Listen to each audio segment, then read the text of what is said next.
பூரம் நட்சத்திர அன்பர்கள் 1ஆம் பாதம், 2ஆம் பாதம், 3ஆம் பாதம், 4ஆம் பாதம் இந்த 4 பாத நட்சத்திர அன்பர்களும் இந்த சிம்ம ராசியில் வருவீங்க.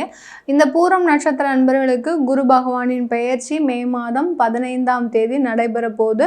ரிஷப ராசியில் இருக்கக்கூடிய குரு பகவான் உங்களுடைய லாபஸ்தானத்திற்கு மிதுன ராசிக்கு பயிற்சியாகி வர்றாரு.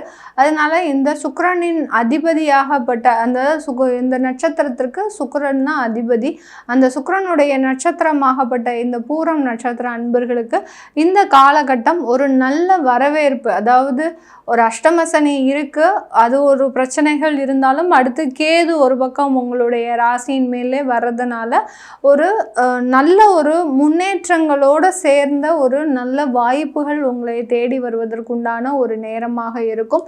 இந்த பூரம் நட்சத்திர அன்பர்களுக்கு இதில் எதில் முக்கியமாக உங்களுக்கு டெவலப்மெண்ட் தரப்போகிறாரு, யார் யாருக்கெல்லாம் தரப்போகிறாரு அப்படின்னா, சொந்தமாக தொழில் புரிவோருக்கு, அதாவது மீடியாவில் இருக்கிறீங்க, இல்லை எங்களுக்கு பார்த்திங்கன்னா நான் பெரிய பெரிய சினி ஆர்டிஸ்டாக இருக்கிறோம், அடுத்து பார்த்திங்கன்னா சீரியல் ஆர்டிஸ்டாக இருக்கிறோம், இல்லை நான் வெப் சீரிஸ் பண்ணிகிட்ருக்கிறேன், நான் ஒரு டேரக்டராக இருக்கிறேன், இல்லை நான் ஒரு டான்ஸ் ஆர்டிஸ்டாக இருக்கிறேன். இந்த மாதிரியான மீடியாவில் எத்தனையோ வெரைட்டிஸ் ஆஃப் ஒரு டிபார்ட்மெண்ட்ஸ் இருக்குது. அந்த மாதிரியாக இல்லை அந்த மீடியாவில் பேக்கெண்டில் ஒர்க் பண்ணக்கூடிய அந்த எடிட்டிங் ஒர்க்கு, சினிமாட்டோகிராஃபி ஒர்க்கு, அடுத்து பார்த்திங்கன்னா லைட்டிங் ஒர்க், இந்த மாதிரியான எத்தனையோ துறைகள் இருக்குது.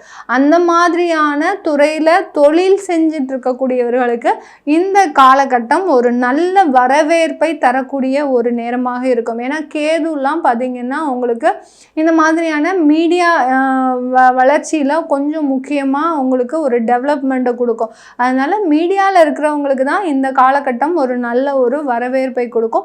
மற்ற இடத்துல வேலை பார்க்குறவங்க, அதாவது பெரிய பெரிய கன்ஸ்ட்ரக்ஷன் தொழில் பண்ணுறவங்க, அடுத்து பார்த்திங்கன்னா கமிஷன் உத்தியோகம், கன்சல்டன்சி, பேங்கிங்கில் வேலை செய்கிறவங்க, தொழில் செய்கிறவங்க, அடுத்து ஃபினான்ஸ் தொழில் பண்ணுறவங்க, இன்சூரன்ஸ் பண்ணுறவங்க, இவங்களுக்கு எல்லாருக்குமே பார்த்திங்கன்னா ஒரு மீடியமான ஒரு ரேஞ்சில் தான் உங்களுக்கு இந்த தொழிலில் டெவலப்மெண்ட்டு இருக்கும். அதுக்கடுத்து அந்த கான்ட்ராக்ட் பேசிஸில் ஒர்க் பண்ண, இப்போ லேபர்ஸை கான்ட்ராக்டாக உங்களுக்கு சில தொழிலாக எடுத்து செய்வீங்க, லேபர் கான்ட்ராக்ட் செய்யக்கூடியது, அடுத்து மெட்டீரியல் கான்ட்ராக்ட் தொழில் செஞ்சிட்ருப்பீங்க. இந்த மாதிரியான கான்ட்ராக்ட் பேசிஸில் இப்போ வேலைக்கே போகிறவங்க, எனக்கு இந்த 1 வருட கான்ட்ராக்ட் அக்ரிமெண்ட் இருக்குது, எனக்கு இங்கே 1 வருஷத்துக்கு தான் இங்கே வேலை, அதுக்கப்புறம் எனக்கு கிடையாது. இந்த மாதிரியான கான்ட்ராக்ட் பேசிஸில் தொழில் செய்கிறவங்களுக்கு இந்த காலகட்டம் கொஞ்சம் நல்ல ஒரு வரவேற்பை கொடுக்கக்கூடிய ஒரு காலகட்டம் தான் இருக்கும். உங்களுக்கு அதிகப்படியான அந்த ஆப்பர்ச்சுனிட்டிஸ் வரக்கூடிய ஒரு காலகட்டம் தான். ஏன்னா இந்த மாதிரியான கான்ட்ராக்டு, அடுத்து பார்த்திங்கன்னா மீடியா சம்மந்தப்பட்ட விஷயங்களுக்கு கேது உங்களுக்கு நல்லா சப்போர்ட் பண்ணுவார். அதில் குரு பகவானும் 11ஆம் இடத்துல இருக்கிறதுனால ஒரு நல்ல ஒரு டெவலப்மெண்ட்டு இந்த மாதிரியாக தொழில் செய்கிறவங்களுக்கு இருக்கும். இப்போ நாங்கள் வேலை செய்கிறோம் மேடம், எங்களுக்கு வேலை செய்கிறவங்களுக்கு எப்படி இருக்கும்? அரசாங்கத்தில் வேலை பார்க்குறவங்களுக்கு இந்த காலகட்டம் டிரான்ஸ்ஃபர்ன்றது முக்கியமாக இருக்க போகுது. அந்த டிரான்ஸ்ஃபர்னால உங்களுக்கு ஒரு மனக்குழப்பங்கள் அதிகரிக்கக்கூடிய ஒரு டைமாக இருக்கும். டிரான்ஸ்ஃபர் வந்துருச்சுனாலே அரசாங்க உத்தியோகத்தில் இருக்கிறவங்களுக்கு எதுக்காக டிரான்ஸ்ஃபர் போடுறாங்கன்னே தெரியாது. நல்லதுக்காக போடுறாங்களா, இல்லை நம்ம ஏதாவது தப்பு செஞ்சிட்டோமா, இதெல்லாம் சொல்லாமலேயே சில இடத்துல அந்த டிரான்ஸ்ஃபர்ன்றது நடந்துடும். அது மாதிரியாக இருக்கக்கூடிய நபர்களுக்கு அந்த மனக்குழப்பங்கள் ஏற்படக்கூடிய ஒரு டைம். அந்த டிரான்ஸ்ஃபரை வாங்கிட்டு நீங்கள் படுற பாடு இனிமே தான் உங்களுக்கு இருக்குது. அந்த அளவு இருக்குது. இந்த அரசாங்க உத்தியோகத்தில் வேலை செய்யக்கூடியவர்களுக்கு இந்த குரு பயிற்சி அந்த மாற்றத்தை ஏற்படுத்தக்கூடிய, இடமாற்றத்தை கொடுக்கக்கூடிய ஒரு நேரமாக இருக்கும். தனியார் துறையில் வேலை செய்கிறீங்க அப்படின்னா உங்களுக்கு ஒர்க் ப்ரெஷர் ஜாஸ்தியாக இருக்கக்கூடிய ஒரு டென்ஷனாக, ஒரு நிரந்தரம் இல்லாத ஒரு வேலைக்காக நம்ம இவ்வளோ கஷ்டப்படுறோமே, என்னைக்கு நம்மளை தூக்குவான்னு தெரியாது, அந்த அளவிற்கு அங்கே ஒரு ப்ரெஷர் ஆகக்கூடிய ஒரு நேரமாக தான் இருக்க போது மற்ற தனியார் துறையில் வேலை பார்க்குறவங்களுக்கு. இந்த பூரம் நட்சத்திரத்தில் இருக்கக்கூடியவர்களுக்கு இருக்கக்கூடிய ஒரு ஸ்பெஷாலிட்டியான ஒரு குணமே பார்த்திங்கன்னா, எல்லாருக்கிட்டையுமே சிரித்து அப்படியே அட்ஜஸ்ட் பண்ணி போகக்கூடிய ஒரு சூழ்நிலை தான் வரும். அந்த சிரிப்புனாலேயே பார்த்திங்கன்னா உங்களுக்கு பெருமளவு பிரச்சனையை நீங்களே குறைச்சிக்கக்கூடிய ஒரு தன்மை உங்ககிட்ட இருக்குது இயற்கையாகவே. அதனால அந்த அந்த மகிழ்ச்சியான தருணம் உங்களுக்கு நிலைச்சி இருக்குமா அப்படின்னு கேட்டிங்கன்னா கண்டிப்பாக நிலைச்சி இருக்கும். நீங்கள் அதை ஒரு டிஃப்ரெண்ட்டான ஒரு முறையில் ட்ரை பண்ணீங்க. ஏன்னா இங்கே கேதுன்றது ஒரு முக்கியமான ஒரு பங்கை வகிக்க போகிறார் இந்த பூர நட்சத்திர அன்பர்களுக்கு. இந்த சிம்ம ராசியில் இருக்கக்கூடிய 3 நட்சத்திர அன்பர்களுக்குமே அந்த கேதுன்ற கிரகம் முக்கியமான ஒரு பங்கை வகிக்க போறாரு. அதுக்கப்புறம் தான் அந்த குரு பயிற்சி, சனி பயிற்சி எல்லாமே. அதனால மனசை ஒருநிலைப்படுத்துங்க. நிறைய ஒரு யோகான்ற மாதிரியான தியான பயிற்சியெல்லாம் மேற்கொள்ளுங்க. அடுத்து ஆன்மீக, அதாவது ஸ்பிரிச்சுவல் ரிலேட்டடாக என்னென்ன விஷயங்கள் இருக்கோ, சில பேர் பார்த்தீங்கன்னா அவங்களுக்கு கோயிலுக்கு போகவே பிடிக்காது. பூரம் நட்சத்திர அன்பர்கள் கிட்ட நான் ஒரு நல்ல ஒரு பாசிட்டிவான குணம் என்ன சொன்னேன், நல்லா சிரிச்சுக்கிட்டே இருப்பாங்க, ரொம்ப மகிழ்ச்சியாக இருக்கக்கூடியவர்கள்னு சொன்னேன். இன்னொரு நெகட்டிவான பாயிண்ட் என்னென்னா கோயிலுக்கு போகிறதுக்கே பிடிக்காது. கடவுள் பார்த்து கொடுக்குறதா இருந்தால் கொடுக்கட்டும், அது அவர் கோயிலுக்கு போனால் தான் கொடுப்பாரா அப்படின்ற மாதிரியான ஒரு விதண்டாவாதங்கள் இந்த நட்சத்திர அன்பர்களுக்கு இருக்கும். அதனால் அந்த மாதிரி இல்லாமல் அதுக்காக தான் கேது படையெடுத்து வரார். இந்த மாதிரியெல்லாம் நீங்கள் பேசிகிட்டு இருக்கிறீங்க, உங்களுக்குன்னு சில ஒரு நாலேஜ் வேணும் அப்படின்றதுக்காக தான் கேது உங்களுடைய ராசியை நோக்கி வரார். அதனால் கொஞ்சம் ஸ்பிரிச்சுவல் ரிலேட்டடாக என்ன செய்யணுமோ அதை செய்யுங்க.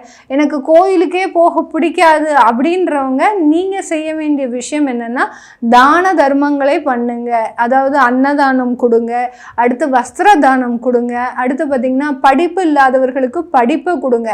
படிப்பு கொடுங்கன்னா மேடம் நாங்களே பிச்சை எடுத்துட்டு இருக்கிறோம், நாங்கள் போய் எங்கே படிப்பு கொடுக்குறேன்னு ஒரு 10 ரூபாய்க்கு பென்சில் பாக்ஸ் வாங்கி கொடுத்தா கூட அது படிப்பு தானம் தான். ஏன்னா நிறைய பேர் அந்த பாக்ஸ் கூட இல்லாமல் நிறைய பேர் இருக்கிறாங்க. அதனால படிப்பு சம்பந்தப்பட்ட தானமாக சில பொருட்களை வாங்கி கொடுங்க. அடுத்து பார்த்தீங்கன்னா வஸ்திர தானம்ன்றது ரொம்ப பெரிய அளவு ஒரு நல்லது. அதுக்காக வஸ்திர தானம்னு நாங்கள் போட்டதை எடுத்து கொடுக்கலாமா அப்படின்னா அது செய்யவே கூடாது. நீங்கள் போட்ட உடைகளை இன்னொருத்தருக்கு கொடுத்தீங்கன்னா அது மேலும் உங்களுக்கு வளர்ச்சியை கொடுக்காது, வீழ்ச்சியை தான் கொடுக்கும். நிறைய பேர் செய்யக்கூடிய விஷயங்கள் என்ன அப்படின்னா, தான் உடுத்தின உடைய இந்த அனாதை இல்லங்களுக்கோ அவங்க அந்த மாதிரி கேட்டாங்களா, அவங்க கிட்ட கேட்கவே கிடையாது. அதனால மற்றவங்களுக்கு வஸ்திரதானம் கொடுக்கணும் அப்படின்னு நினைச்சீங்கன்னா கையிலேருந்து காசு செலவு பண்ணுங்க. காசு செலவு பண்ணி புதுசாக ஆடை வாங்கி கொடுங்க. அதில் இருக்கக்கூடிய மகிழ்ச்சி வேற எங்கேயுமே இருக்காது. அதுதான் வஸ்திரதானமே தவிர நீங்கள் போட்ட உடையை இன்னொருக்கவங்களுக்கு கொடுக்கறது அது வஸ்திரதானமே கிடையாது. உங்களுடைய பாவங்களை மற்றவர்களுக்கு நீங்கள் தானமாக தாரை வார்த்து கொடுக்குறீங்கன்னா அர்த்தம். அதை செய்யவே செய்யாதீங்க. இந்த மாதிரியான தான தர்ம காரியங்களை இந்த பூரம் நட்சத்திர அன்பர்கள் செய்தீங்கன்னா இந்த குரு பயிற்சி உங்களுக்கு நல்ல மாற்றத்தை கொடுக்கும்.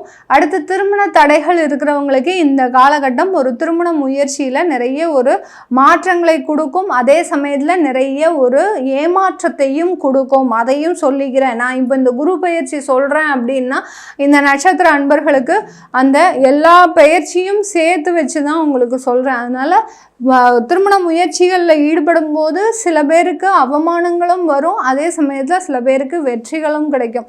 அதனால் இந்த மாதிரியாக இருக்கக்கூடிய நட்சத்திர நண்பர்களுக்கு திருமண முயற்சிகள் செய்யுங்க.